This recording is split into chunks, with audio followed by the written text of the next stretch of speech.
नमस्कार दोस्तों, स्वागत है आप सभी का अपने YouTube चैनल पे। दोस्तों, आज हम बात करने वाले हैं संविधान के एक महत्वपूर्ण टॉपिक राष्ट्रपति की।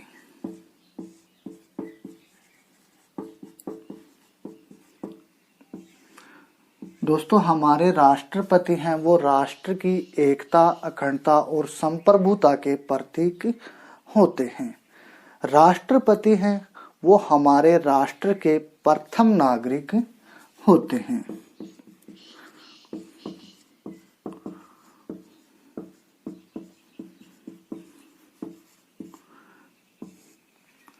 दोस्तों, राष्ट्रपति का वर्णन है वो हमारे संविधान के अनुच्छेद नंबर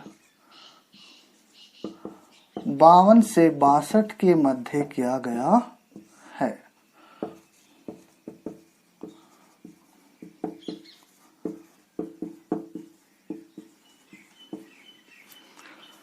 देखते हैं अनुच्छेद 52।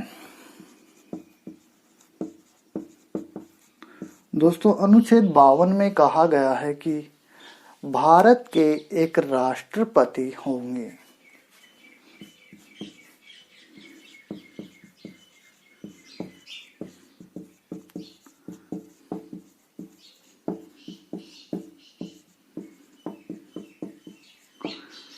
अनुच्छेद नंबर 52 है वो हमारे संविधान के सबसे छोटा अनुच्छेद है।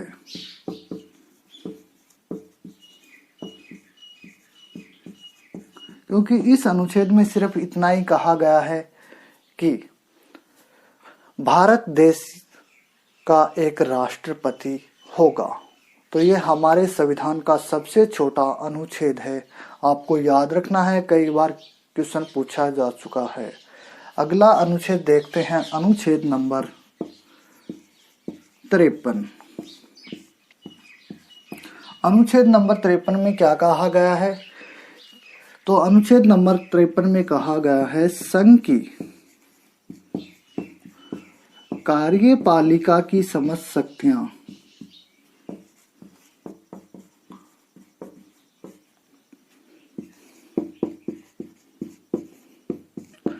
राष्ट्रपति में निहित होंगी।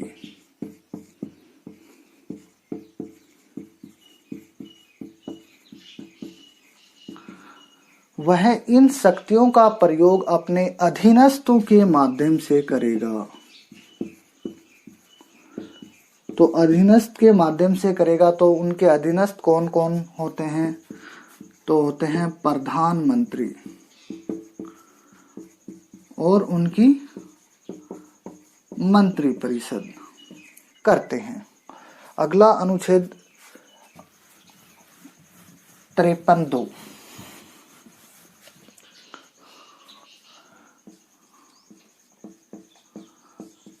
इस अनुच्छेद में कहा गया है कि राष्ट्रपति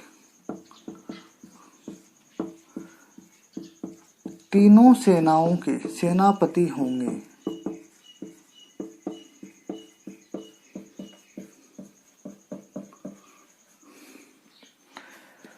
तो एक क्वेश्चन पूछा गया है कि हमारे राष्ट्रपति हैं वो तीनों सेनाओं के सेनापति किस अनुच्छेद के तहत होंगे? तो आपको याद रखना है, अनुच्छेद नंबर 53(2) के अंतर्गत हमारे राष्ट्रपति तीनों सेनाओं के सर्वोच्च सेनापति होते हैं। अगला अनुच्छेद, अनुच्छेद नंबर 54। अनुच्छेद नंबर 54 में क्या कहा गया है? तो अनुच्छेद नंबर 54 में कहा गया है राष्ट्रपति का निर्वाचन एक निर्वाचक मंडल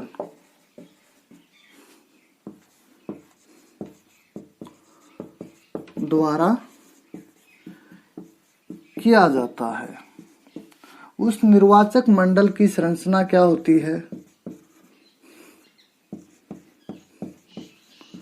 तो उस निर्वाचक मंडल की संरचना हम देखते हैं।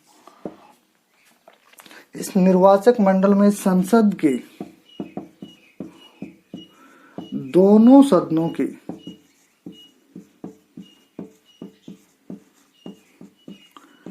केवल निर्वाचित सदस्य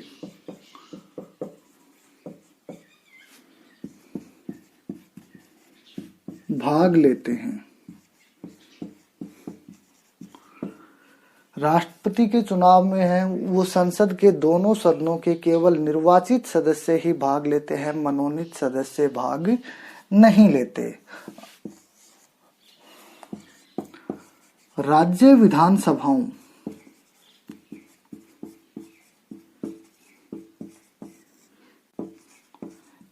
के केवल निर्वाचित सदस्य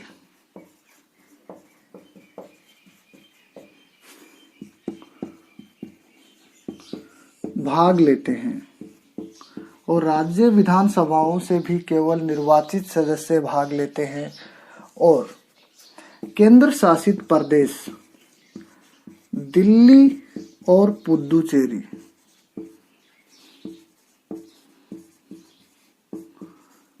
के विधानसभाओं से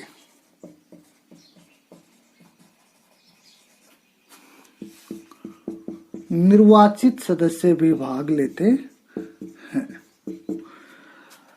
तो राष्ट्रपति के चुनाव में संसद के दोनों सदनों के निर्वाचित सदस्य, राज्य विधानसभाओं के निर्वाचित सदस्य और केंद्र शासित प्रदेश दिल्ली और पुडुचेरी की विधानसभाओं से निर्वाचित सदस्य भाग लेते हैं। राष्ट्रपति के चुनाव के बारे में मैं आपको विशेष तथ्य बता दूं। राष्ट्रपति के चुनाव में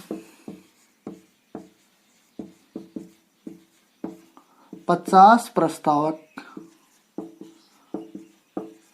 और 50 अनुमोदक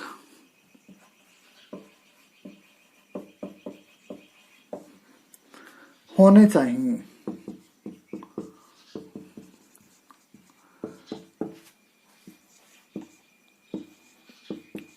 जमानत राशि 15,000 रुपए होती है और डाले गए कुल वेद मतों का 1/6 भाग प्राप्त करना अनिवार्य होता है, वरना जमानत राशि है वो 15,000 रुपए आरबीआई में जमा हो जाती है। तो ये था अनुच्छेद नंबर 54। अनुच्छेद नंबर 55। अनुच्छेद 55 में क्या कहा गया है? तो अनुच्छेद 55 में कहा गया है राष्ट्रपति के चुनाव की रीति या विधि।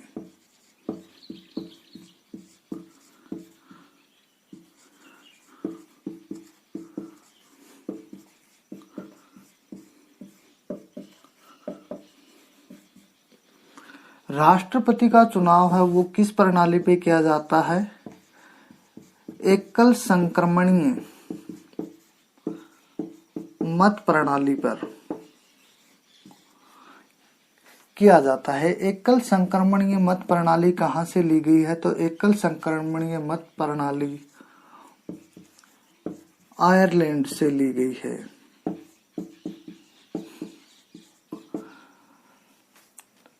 अगला अनुच्छेद देखते हैं, अनुच्छेद नंबर 56। इस अनुच्छेद में राष्ट्रपति के पद की पदावधि दी गई है।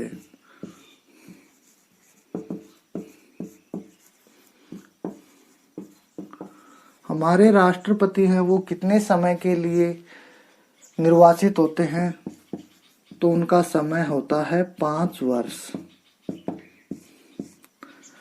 राष्ट्रपति है अपना त्यागपत्र किसे सौंपते हैं? तो राष्ट्रपति अपना त्यागपत्र है उपराष्ट्रपति को सौंपते हैं।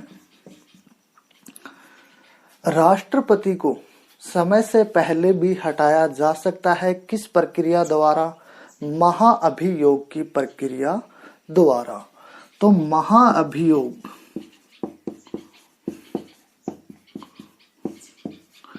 की प्रक्रिया का प्रथम बार वर्णन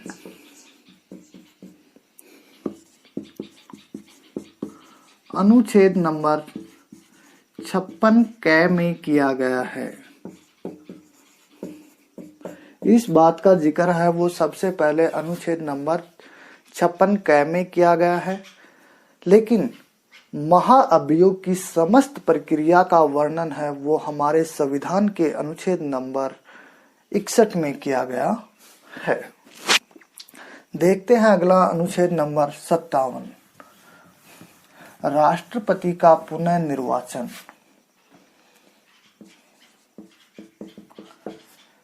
इस अनुच्छेद में क्या दिया गया है? इसमें राष्ट्रपति का पुनः निर्वाचन दिया गया है।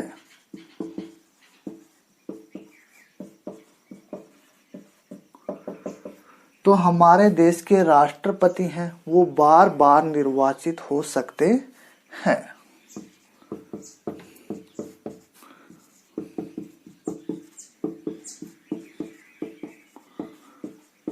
यानी कोई समय सीमा है वो तय नहीं है, लेकिन अमेरिका का राष्ट्रपति है केवल 2 बार ही राष्ट्रपति बन सकता है, उसके बाद में राष्ट्रपति नहीं बन सकता। तो दोस्तों, इससे आगे के अनुच्छेद हम अगले वीडियो में देखेंगे। ये वीडियो आपको कैसा लगा कमेंट बॉक्स में कमेंट करके जरूर बताएं एवं चैनल को शेयर और सब्सक्राइब करना ना भूलें।